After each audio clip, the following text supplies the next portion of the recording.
What was that? Just a dog? Yeah. I told you before I was in my walk-in closet. My son decided to hide in here amongst the clothes. So I just spotted him and had to throw him out. That's fantastic. How many kids you got? I got 2 little boys. 2 little boys. Oh, they're still in the hide-and-seek playing age. That's awesome. Yeah. I've got 3 in college and 1 about to be, I don't know, maybe never even see the light of day to get to college the way she's been acting. Uh-oh. Yeah. She's the baby, and they all suffer the same thing, self-entitlement. Oh, my God. That's a total thing. Like the last one of the group just seems to, I don't know, just march to the beat of their own drum and not fall in line. Yeah, well, my little sister was the same thing. They see their older siblings getting all these fruits of age, 4, 5, 6 years older, but they think, well, if she's doing it, how come I can't do it? Because she's right. 6 years older than you, idiot. Yeah. The heck? If that's not the truth. Inside this room, all of my dreams become realities, and some of my realities become dreams. What in the wide, wide world of sports is going on here? Alive! It's alive! It's alive! You are listening to The Wilder Ride, getting wilder by the minute. Here are your hosts, Alan Sanders and Walt Murray. Welcome back to The Wilder Ride, where we are getting wilder by the minute, a podcast where we break down and celebrate the films of Gene Wilder 1 minute at a time. And we're in the midst of our inaugural season, Season 1, dedicated to reanimating Young Frankenstein. I'm your host, I'm Alan Sanders. And I'm Walt Murray, your co-host. And we are so happy that he was able to get some time off of work, and the wife let him get out and hang out with some buddies for a couple of days over the weekend. We've got Doug Greenberg, who is back with us on a Monday from the Rocky Minute to continue looking at this scene from Young Frankenstein. Thanks so much, Doug, for being able to hang out this weekend. Yeah, no problem. Thanks for having me, and thanks for the prostitute. It really hit the spot. Hey, we're not supposed to say that. What happens on the Wilder Ride stays on the Wilder Ride. You're right. You guys feel free to edit that out. I'm sorry. No prostitutes. Honey, I swear I didn't know. We called for a candygram. We thought it was for Mongo. Nicely done.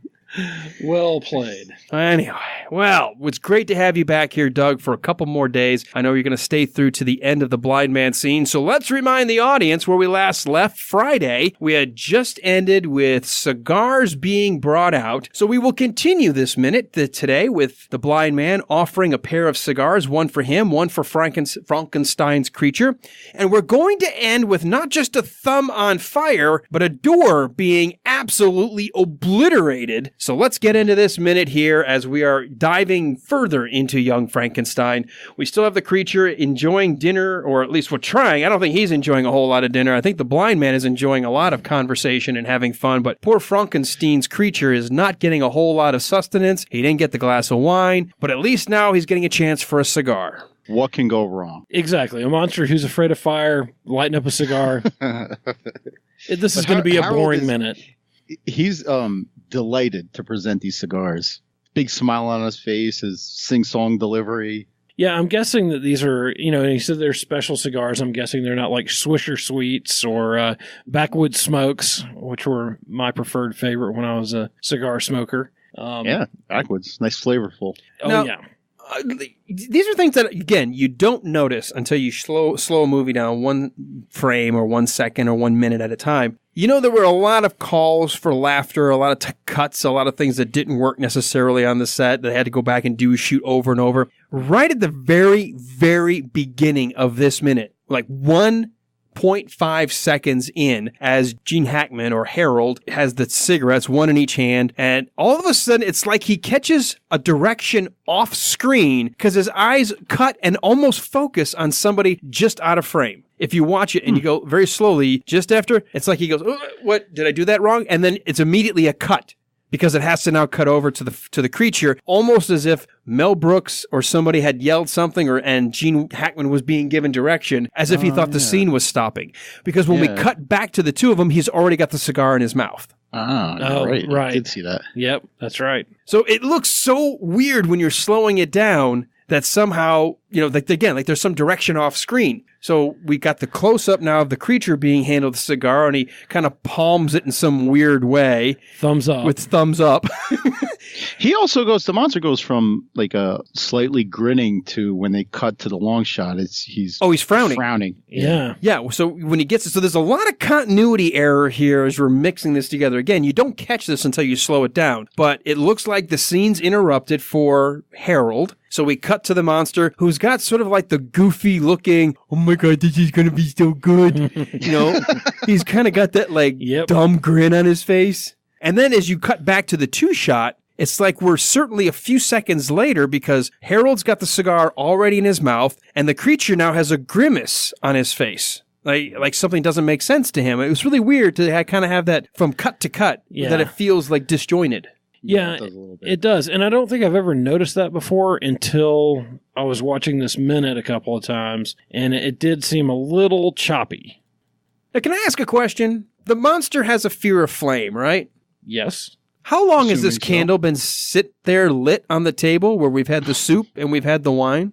We'll have to go back in the minutes to find out. But it's been lit the whole time. It has. And earlier when they just had a candle, I guess lit a candle or whatever, he freaked out. So he doesn't acknowledge that the candle is even there until Harold grabs it off the table and waves it kind of in front of him as he's getting ready to light the cigar. That's the first time the creature acknowledges that there's a flame literally within hand's reach of him that he's not afraid of until it actually is brought up almost eye level. Well, and I was also wondering how many candles a blind man needs lit around his house. No, wait a second.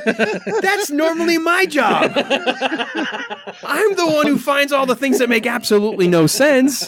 That is a great point. What the hell does a blind man need a candle lit for? I know. We used to have neighbors who both the husband and wife were blind, and you could never tell if they were home at night.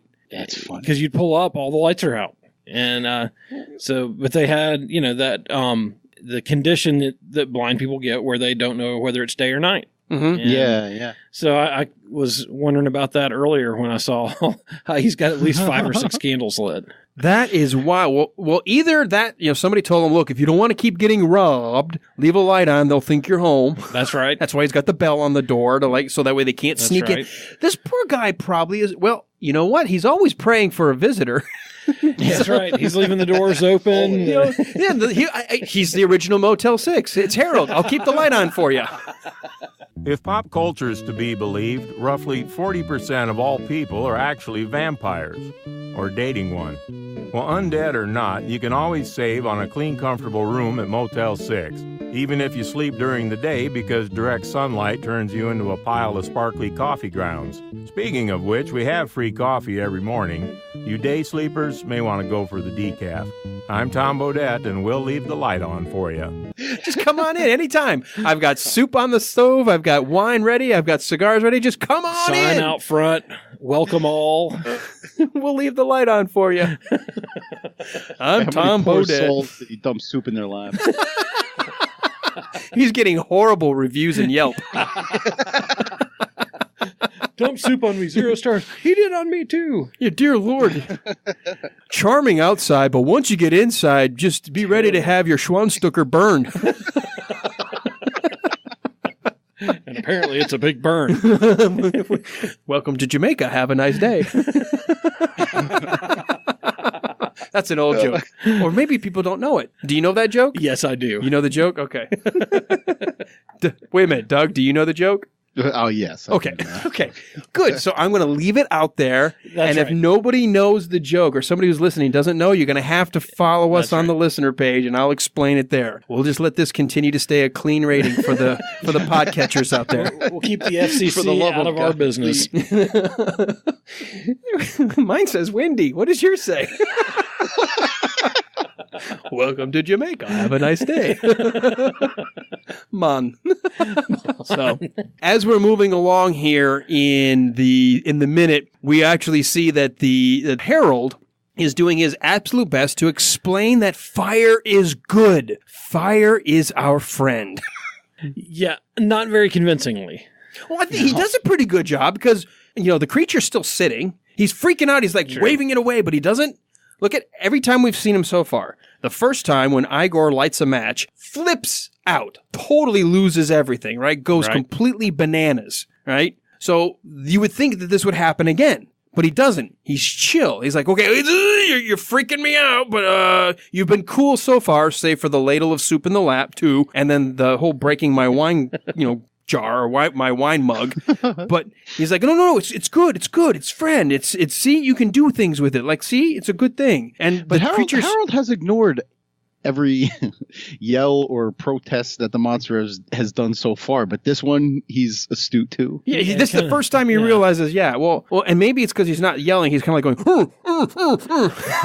He's making a different kind of noise. Well, and I was wondering, how did he know that he was anxious about the fire? Yeah, that was another one. Yeah, how did he? I mean, obviously, I guess it would have taken 10 minutes of screen time. To figure it out. But it was kind of funny that he instantly knew that that's what was bothering him. Although we now know another reason why he keeps the light on, not just for visitors that might stray in the middle of the night. He apparently has a smoking habit. You got to have a flame to light the cigar. What better than have the candle lit? Good point. What about Harold doing sort of a whimper when he's lighting his? Every time he takes a draw, he goes. They say that people. They say even, and this comes from all the way back in Freud's day, where he used to just say, a cigar is just a cigar. But a lot of people say that people who have a cigar fetish have an oral fetish of some kind. They like to put things in their mouth. Serious? Yes. I love cigars. Where do you love them? Where do you put them? In and around my mouth. There you go. So you put them in your mouth. You like that, do you? You got a nice long cigar, do you? The longer the better. With a nice draft. But no, he does make those sort of nearly erotic sounds. Like he's really, his draw on the he likes his cigars. He likes the fact that he's lighting a fresh cigar. Now, I'm with you, Doug. I don't have them like all the time, but I do like a good cigar. I'm not talking about the cheapos that, Walt, you were mentioning in your youth and stuff. We're not stopping at the corner Quickie Mart to Chevron to find the cigars. Come on. We're going to buy some decent cigars when we have them, but I do enjoy, if I'm hanging out with friends, it's late at night, to have maybe a glass of whiskey or scotch, a single malt scotch and a cigar, and I'm happy. I'm during the nice months, the summer months, I'm like one a day. Really? I'm a pretty avid cigar smoker, which kind of confuses me with this next bit of advice when he says don't inhale until the tip glows. How the heck are you supposed to get it lit? That's the tip glows when you draw. Right. It seems like the opposite. If you were a cigar aficionado, this is not the advice you would give to somebody when they're trying to smoke a cigar. No, draw it in. Right. They say puff when you're lighting a cigar before you even put it in your mouth, Alan. I'm wondering if he likes fish sticks. You're supposed to toast the foot, they say. So you get it nice and dark until it starts to turn ashy before you start drawing on it. Mm-hmm. Well, here's the other thing. Unless he's already either pre-punched or pre-clipped the ends, how is he even drawing on these cigars? Yeah. Another good point, yeah. Because, I mean, if the way they're rolled, I mean, these are really nicely rolled cigars. These are not, cheap-looking cigars. These are good cigars. If you don't have a punch or a guillotine, how are you drawing on the cigar to begin with? You don't see him, it's not, John Wayne or, Clint Eastwood biting the tip off and then drawing. Yeah. He just immediately goes to light these two cigars. Only the classic, like Philly Blunts and the White Owls and stuff, they come pre-punched. And those are just trash anyway. You don't want to smoke those. These don't look like those kind of cigars, though. No, I think they're pretty good. Maybe Dominican hand-rolled blend. Yeah, these remind me of some of the Ashtons that I've had. I like that style of cigar. Some people like the torpedo roll, but I like this kind. Yeah, I like the Ashtons a lot. I'm giving a free product placement. Ashton, why don't you come and invest in the Wilder Ride? Insert product placement now. I'm enjoying the luscious Ashton. This is the original Ashton. As you know, it's made by Arturo Fuente for the Ashton Company, so you know the tobaccos in there are going to be of the finest quality. It uses a vintage Dominican filler and binder, plus a gorgeous golden brown Connecticut wrapper. So it's going to be creamy and smooth, more on the mellow side definitely, but it has some rich notes of like kind of cocoa and like creamy coffee. Just an overall great smoke, perfect morning cigar for the luxurious aficionado. Goes great with a cup of joe in the morning. This has been a shameless plug. Right, you just Hashtag please have room sponsor us. for endorsement. Hey, look, let me do this. Ashton Cigars, listen, just between you and me. I've done our metrics on Facebook, and our big audience is between 45 and 54. There's your cigar smoking age range. So why don't you throw a little cash our way? We'll throw a couple more product placements out there for you. How about that? Okay, now I'm done. I just submitted to my love of cigars, so you got one customer right here waiting. There you That's go. right. See? All right. Well, as we go through and he's explaining the fire, I do want to go back to the script here quickly because once again, not quite as much as in the last couple of minutes when we last left last week, but we do have some additional dialogue that was sort of morphed and changed around. And I wonder again how much of this was Gene Hackman massaging the lines versus stuff that was actually just kind of rewritten and dropped while they were on the set. When he goes to light the cigar, so the blind man says, "Here we are, my friend. Now we can have a nice smoke and a quiet little chat." And he goes to light, and you hear the monster, goes, "What is it, my friend? The fire? Oh, no, you mustn't be afraid of fire. Fire is good. Yes, it is. Fire is our friend, you see. There's nothing to be afraid of. I'll show you. Here, take your cigar." So you can see it's similar, but there's a lot of extra dialogue thrown in as well. I was also going to mention the chat that they're going to have. Yeah, how are you going to have a chat? He already knows this guy's a mute. I mean, as awesome as this scene is, there are some real weird inconsistencies here. It's like maybe he just, by meaning a little chat, he means I'll do all the talking. Oh, this is like a wife. You know, Hashtag Alan said that. one of my notes early on is that this whole scene is like a Gene Hackman monologue. It really is. It is. It is punctuated with a lot of pantomime and some grunts. Grunts and groans, yeah. But I mean, it's not much of a back and forth here. You know, we were talking about how well Peter Boyle acts without having to say lines. When Harold is convincing him that fire is good, and he says, look, watch me. And he's like, this is so good. If you watch his face, he starts to lean in like, oh, okay. I'm talking about the creature. He's leaning in. It's like, oh, okay, you're not on fire. You're not hurting. It seems like it's okay. And at one point, he actually takes his hand. Remember when he was trying to catch the musical notes when he first came to? It's almost like, well, can I catch the flame? Or can I catch? Yeah. Do you see that? Yeah. That totally. Yes. So he's almost like, can I touch the flame, or can I touch where the flame was? He's really trying to figure this out. He's waving at the smoke, maybe. I couldn't tell if he was trying to like if I touch it, is it okay? Like, because he's so afraid of it. Now, he's so convinced that this guy has nothing but good intentions for him that when he says to him, "Here, let me help you. Here, just put it here. I'll help you light it. Just hold it here." The creature is totally cool watching him bring the candle closer and closer to his thumb. Just so trusting. And yet so flammable. Because his thumb really burns. I mean, it lights up like kindling. Now, do you know how they did this? Fake thumb. Well, combination of a fake thumb, but do you know how it caught and what's burning actually? Rubbing alcohol? It is rubbing alcohol. Yes. I was going to say, I've done this trick before. It is rubbing alcohol. We are not in any way. Warning, kids, don't try this at home. But I can tell you I have a couple of times at parties where people might have been drunk, and I don't know, in other states, I doused my hands in rubbing alcohol, and I had a sink full of water. And I quickly had somebody turn the lights out, and then I lit my hands on fire. I'm like, the demons are coming to get you! And people were freaking out because my hands were on fire, and then I jumped them in the water. Because you can let that go for about 4 or 5 seconds before it starts to get really warm. Which leads us to our new segment. Don't do what Alan does. Don't do what Alan does. You don't get in trouble with the police. You don't get in trouble with wives, parents, elders. Hey, I wasn't in trouble with her. I just forgot to tip. That's trouble. And that's why the big guy came by later. You don't like her? Oh, jeez. Yeah. I feel like Archie Bunker. Oh, jeez. Yeah, if I ever do a podcast on my craziest cases, I will have a great story for you. You're not allowed to yet? Oh, man. I could. He's like, no, not until the cases are settled. I'll tell this one off the air, and then you guys decide. Well, yeah, it is in fact, let's get back to this minute then. It is in fact rubbing alcohol to give this effect, which allows it to stay lit. And if you actually see where the rubbing alcohol was actually dribbled down his thumb, you can see the flame actually is going down into the palm of his hand. Yep. It's a big light. Yeah. But it's a great moment because do you see his face when he's first looking at the flame? Like, okay, flame is okay. Yep. There's nothing wrong with And it's almost like the nerves are slow moving.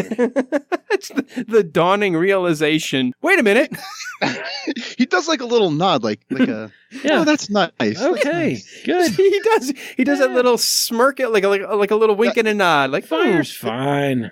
I can't explain the little oh that's nice nod before the yell, but that makes the yell so much more funny. Oh, because it is just like an instantaneous shift. Yeah. Because he looks at his hand is on fire, and he looks at it and he's like, oh, that's nice. And personally, I put this up there with the Wilhelm scream. I don't know why this isn't used more. Yeah, I don't know. I totally agree. I love this scream. Couldn't it be great? Like somebody jumps off a cliff, wow, and you just fade it. Just somebody runs into a concrete wall, wow, just slams their hand in the door. You could have this scream in every movie from this point forward. Well, and it's funny that of all the things when you when you go out and go on Amazon and look up Young Frankenstein memorabilia, there is a Frankenstein monster doll with his thumb on fire. So this is, oh my God, this has become one of the most iconic takeaways from this movie is him with his thumb on fire. It's certainly memorable because everybody knows Frankenstein's monster in all of the Frankenstein movies is afraid of fire. Yeah. All of them, including this one initially, until the one time the blind man named Harold convinces him fire is good. Fire's good. Fire is our friend. And it's like, oh yeah, it is. Well, he is a priest. Priests are supposed to be trustworthy. And we didn't answer that. Hold on.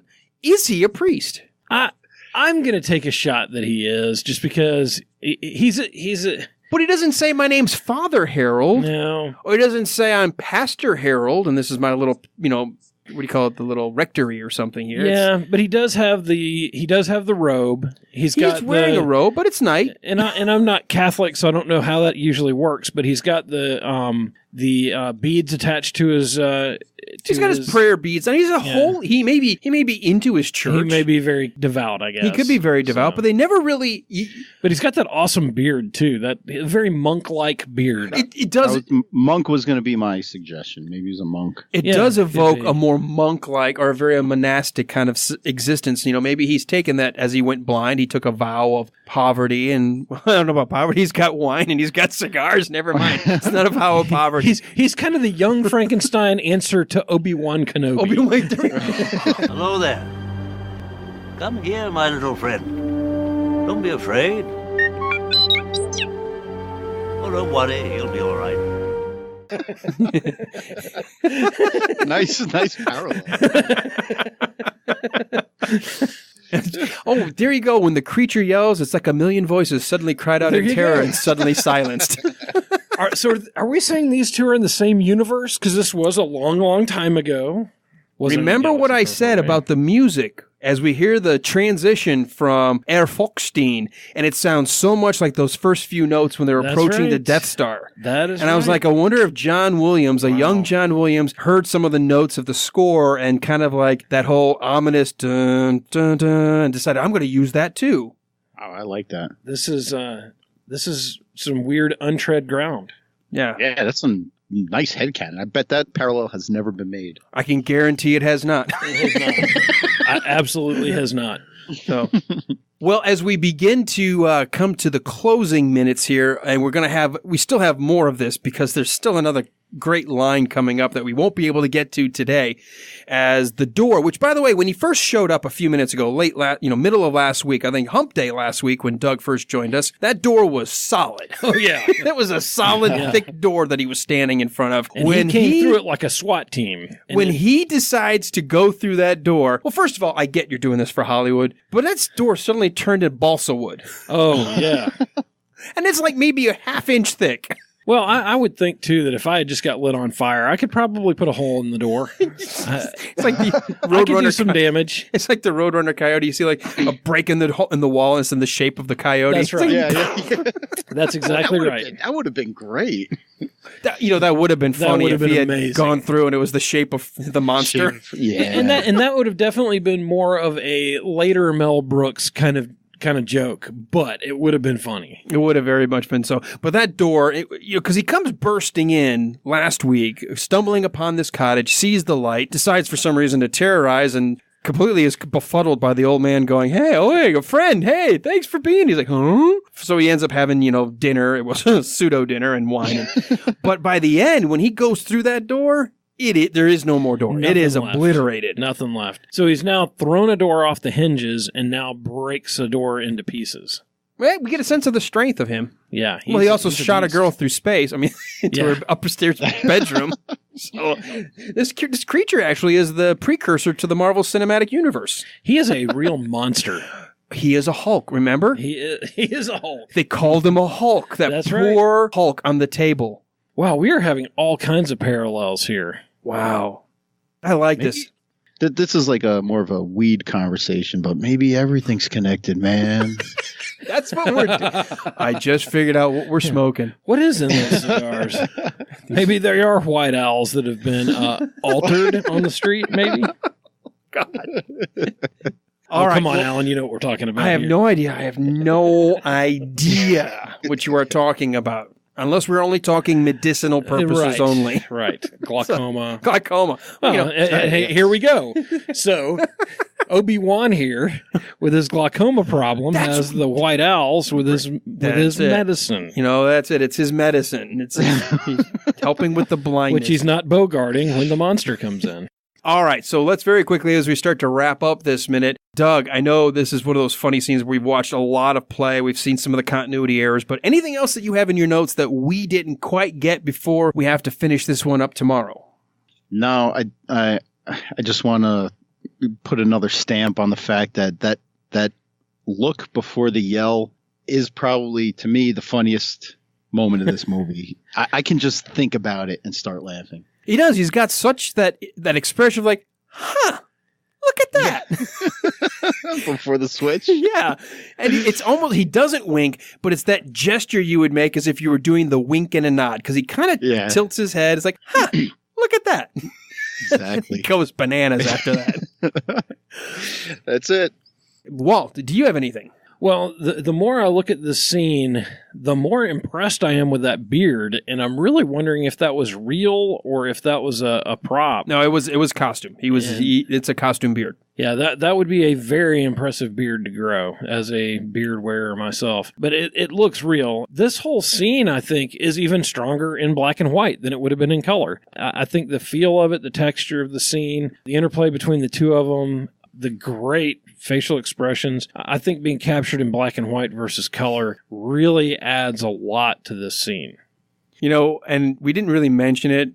He does have presence of mind while we're watching this scene, watching the color, the textures, everything you're talking about. He's got the creature has a presence of mind to blow his thumb out first before he goes barreling through the door. Yeah. It doesn't go out as he's running out. He doesn't wiggle his hand. He literally blows it out. Oh, I'm sure they were like, okay, look, do not fling fire all over the set. You don't want to catch Gene Hackman's beard on fire. Catch Gene Hackman's beard on fire. That would be amazing. And I don't think I ever noticed that. He does blow it out. It's great because it's like, and he does it from arm's distance. I mean, he doesn't bring it close. He's like, wah, and he goes out the door. Fantastic. Yeah, this is just, it's You know what? It could be considered stupid humor, but it's really not. There's so much happening here, so many textures. You're watching even the subtlety, that wink, the nod, the blowout, the run through. It's everything about it is just so much to go back and relive and discuss and say, remember that? Remember when? That's why this movie is what it is. And Gene Hackman's face, when he jumps up from the table and takes off, he maintains his character in the state of blindness, because if you watch him, he keeps his eyes kind of fixed off for a second, and then he's trying to figure out where he's going and what just happened. And in fact, if you look, it's not until the creature gets well past him and out of frame, which would make sense audibly that, oh, now he's over here, that he turns and looks over his shoulder toward the door. He realizes his guest is leaving. So he does a very good... Actually, I was going to say, except for the one part we catch at the very beginning where it looks like he's looking off screen for a direction, Gene Hackman does a great job of having that kind of gaze, not necessarily locking anywhere, and, you know, using his hands to find the ladle, using the ladle to tap where the table is, finding the edge of the cup, pouring the... He does a very good job as a blind man. Excellent. I buy it all. I buy it.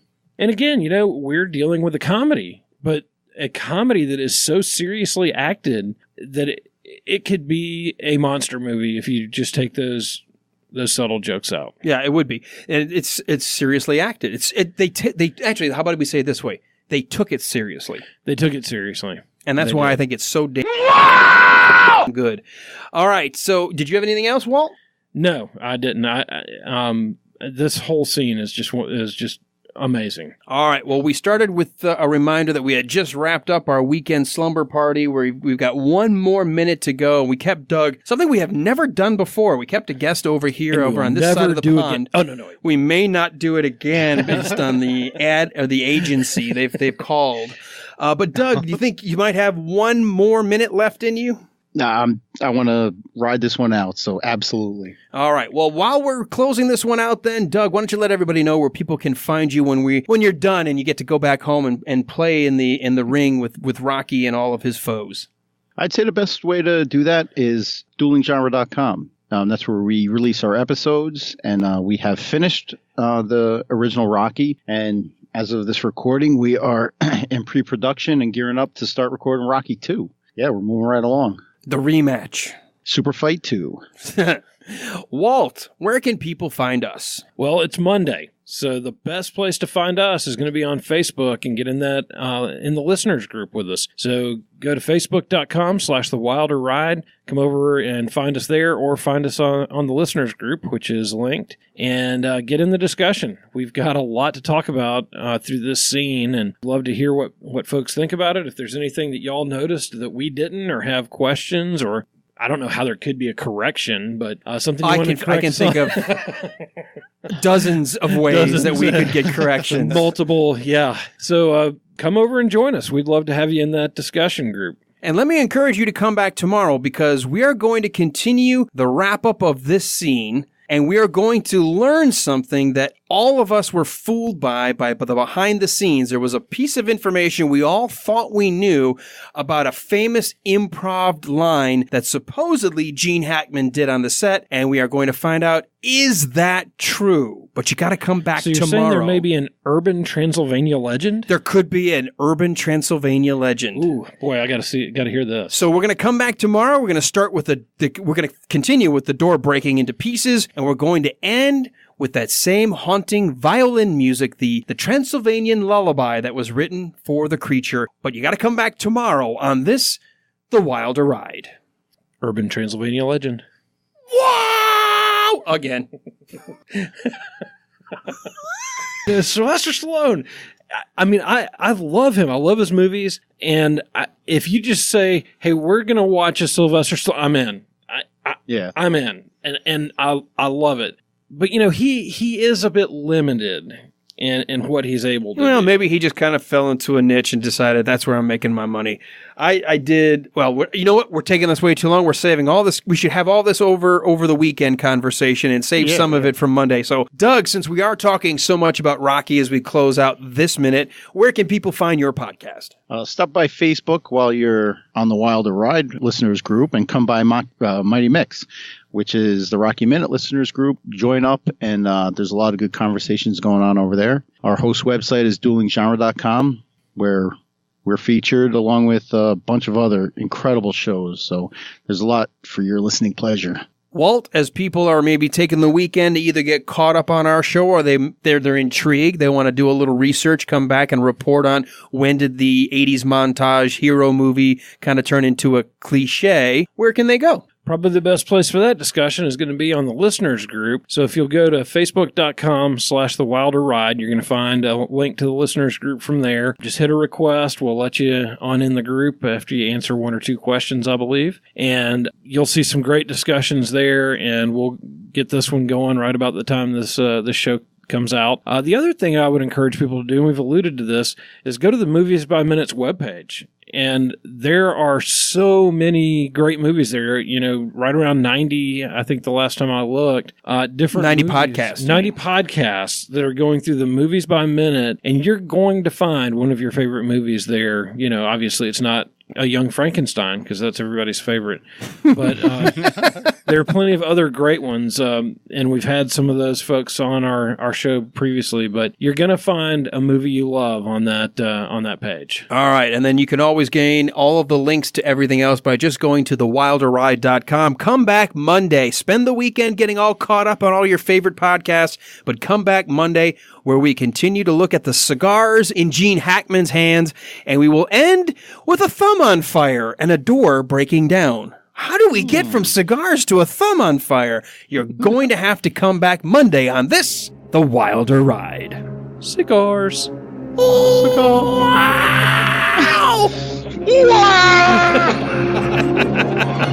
Sorry.